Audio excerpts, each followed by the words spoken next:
voici un jeu qu'on peut faire avec des cartes pour travailler le vocabulaire mathématique avant, après, entre et en même temps travailler l'ordre des nombres. Ici, j'ai choisi les nombres de 1 à 10. Mais si vous travaillez avec des élèves ou des enfants plus vieux ou qui pratiquent des nombres un peu plus grands, vous pourriez dessiner par exemple sur des post-it ou sur des feuilles de papier, des petits cartons, des nombres plus grands dans les centaines, dans les unités de mille.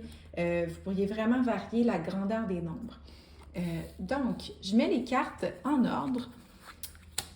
J'aimerais bien faire une ligne pour que ce soit plus facile.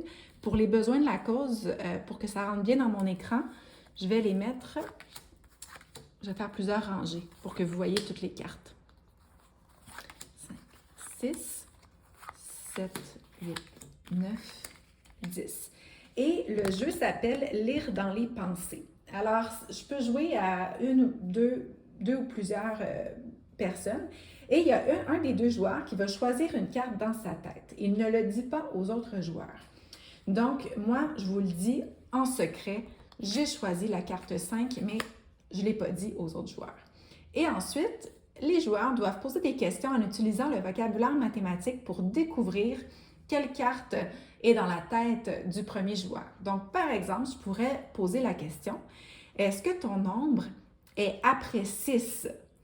Et là, moi, je vais répondre, non, mon nombre n'est pas après 6. Alors, je vais retourner toutes les cartes après 6. Ensuite, je vais poser la question, est-ce que ton nombre est avant 4?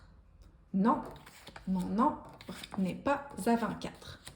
Est-ce que ton nombre est après 4? Oui.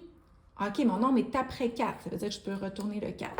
Est-ce que ton nombre, et là on peut poser la question, est-ce que ton nombre est, je ne sais pas moi, entre 4 et 6? La réponse est oui, alors j'ai trouvé la carte qui était dans les pensées de mon adversaire. Et on peut jouer comme ça à plusieurs reprises.